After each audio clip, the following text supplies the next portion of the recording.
Hey guys, Wowguy233 here, and today I'm going to be bringing you part 4 of my Protection Warrior Guide for World of Warcraft. In this section of the guide, we will be discussing UI layouts, some useful macros you can make, add-ons that will help you, and some other guides you can look at for help. Now as far as a UI layout, this is what I have. You can see that on my main bar, I only have abilities that I use to attack or taunt a target. Also, I have charge on this bar because having it easily accessible is very important when I need to close distance quickly. On my bars above that, I have my survival abilities and numerous other abilities, like my shouts, my damage enhancing abilities, and stuff like heroic leap and heroic throw. During a typical fight, I click the buttons above my main bar quite a bit. I have my UI set up in this way, so that I can generate rage, procs, and overall just do my normal rotation down here, and then spend rage or activate abilities up here. You can use a different UI layout if you want, and there are plenty of layouts out there that differ from the ones that I have shown you and may or may not be more or less useful to your playstyle, but messing around with what works and doesn't work for you as far as a UI layout will be crucial to your success as a tank and as a player. Next, let's talk about macros. Now, I'm just going to say that I honestly don't use that many macros for tanking, but the ones that I do use I want to go over and explain just a little bit. My tanking DPS macro pops every damage cooldown that I have.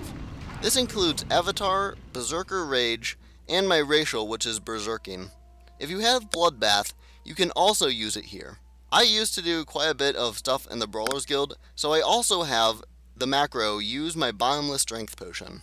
I usually use this macro either at the start of a fight or near the end of the fight. My Vigilance macro targets my target's target, which will be the other tank, and casts Vigilance on them. This way, I don't have to look for them and click on them in order to use it. If you use this while you have aggro on the boss or while you aren't targeting the boss at all, then this macro becomes quite useless.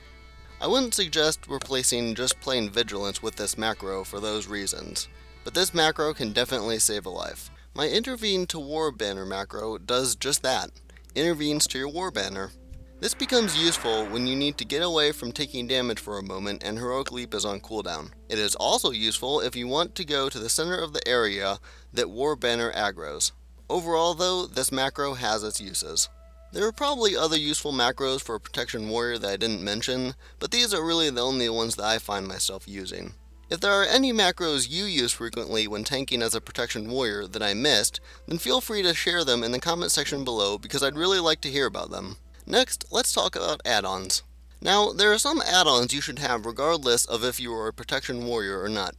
Deadly Boss mods, Recount, GTFO, and Bartender are must-haves for any World of Warcraft player. But now I'm going to share with you some add-ons that will be beneficial to you as a Protection Warrior.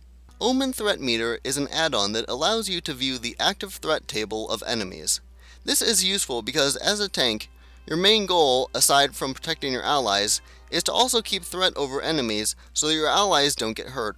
Being able to view an enemy's active threat table in real time is something that will definitely help your tanking. Plus, it'll allow you to see the hunter whose pet keeps taunting the bosses. Rage Bar is an add-on that gives you a second movable and customizable rage bar that you can put anywhere on your screen. I like this add-on a lot mainly because I no longer have to look at my character's portrait in the top left corner of the screen in order to keep track of my rage, allowing me to focus more on the task at hand. Health Warning is an add-on that shows a blood effect around the border of your screen when you fall below a certain percentage of health, similar to when you get hit enough times in a game like Call of Duty. With this add-on, you can also manually set the percentage to be whatever you want to be. I typically have mine set to around 20 to 35%. At that point, somebody's not doing their job and I need to be aware of it so that I can use some cooldowns. This is the perfect add-on for that. The last add-on I really want to mention here is Announce Interrupts. This basically announces when you successfully interrupt an enemy's spell. This is always useful when tanking because it allows you to have better raid communication. A great example of where this would really help is Sakrathar, where the main boss casts spells that need to be interrupted very frequently. Overall, a very useful add-on. Lastly, I want to briefly go over guides. I recommend either going to Icy Veins or searching around on Wowhead. Icy Veins makes sure that they have very knowledgeable and credible people who build their guides for each class's specialization. And Wowhead is more community-based, where if you have a question, there will probably be an answer for it. If all else fails, look around on Warcraft's website, or even search around on your realm. There is bound to be at least a handful of people who can help you.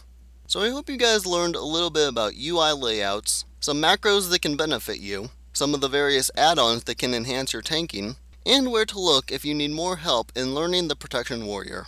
I hope you guys enjoyed this video. Remember to subscribe, rate, and comment, and I will see you next time.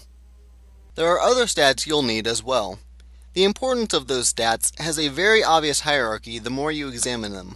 The stat hierarchy is as follows. Bonus armor at the top, which you need the most, then mastery, then critical strike, then versatility,